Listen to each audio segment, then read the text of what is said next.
Selamat pagi dan salam sejahtera untuk kita semua.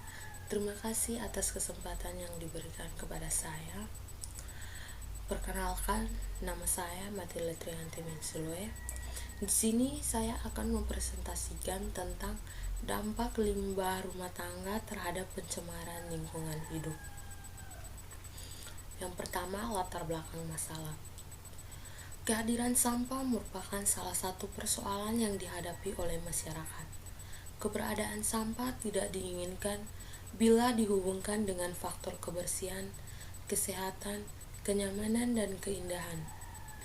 Tumpukan sampah yang mengganggu kesehatan dan keindahan lingkungan merupakan jenis pencemaran yang dapat digolongkan dalam degradasi lingkungan yang bersifat sosial.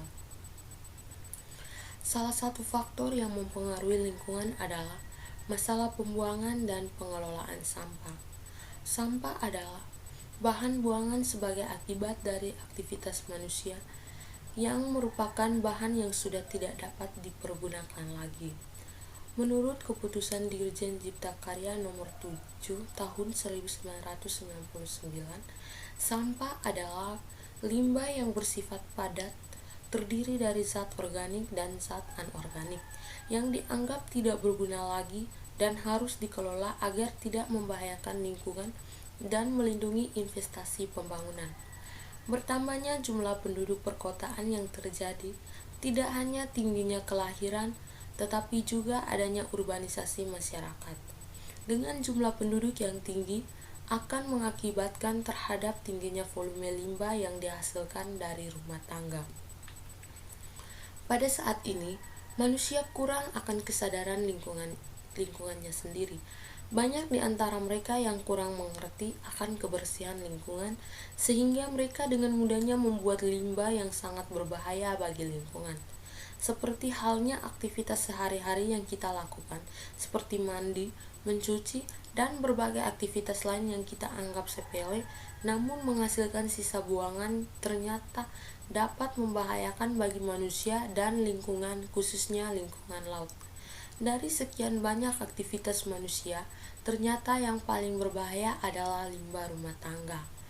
Walaupun kita tidak hidup di wilayah pesisir dan banyak limbah industri yang tidak diolah juga dapat membahayakan perairan laut, tapi melihat banyaknya penduduk Indonesia dengan limbah rumah tangga yang tidak diolah serta dihasilkan setiap hari, dapat dikatakan kerusakan karena limbah rumah tangga lebih besar daripada limbah industri. Kepedulian masyarakat, khususnya rumah tangga dalam pengelolaan limbah rumah tangga sangat diperlukan untuk membantu pemerintah dalam menangani permasalahan lingkungan hidup. Kurangnya partisipasi lingkungan rumah tangga dalam pengelolaan limbah rumah tangga merupakan kendala terpenting. Dampak limbah rumah tangga terhadap lingkungan hidup perlu mendapat perhatian dari pemerintah.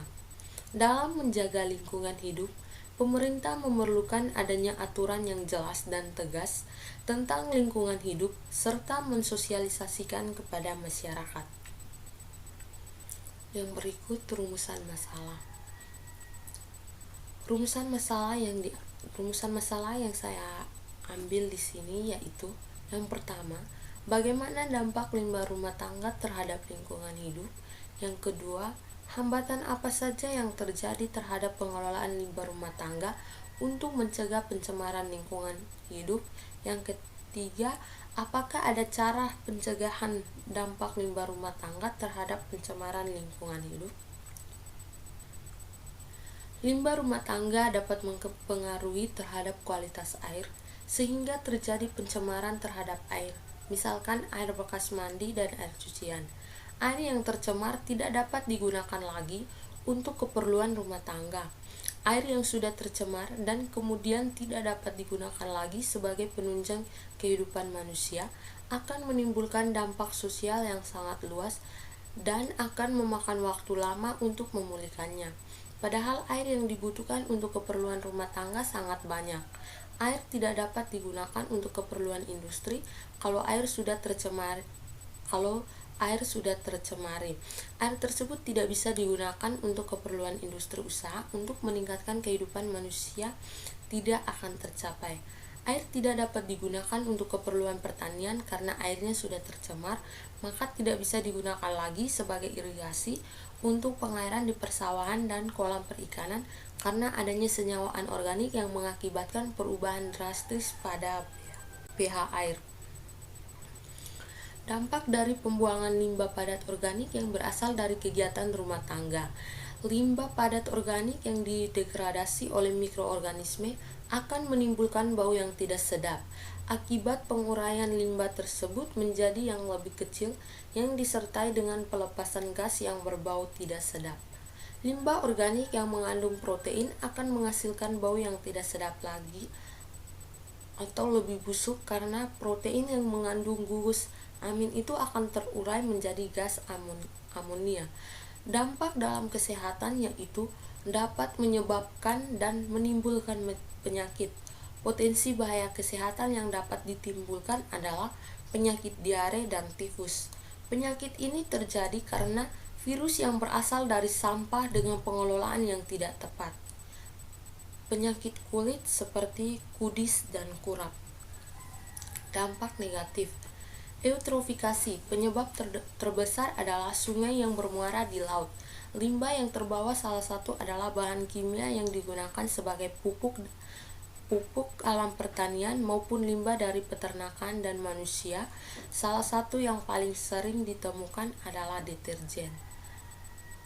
Eutrofikasi adalah perairan menjadi terlalu subur sehingga terjadi ledakan jumlah alga dan fitoplankton yang saling berebut mendapat cahaya untuk fotosintesis.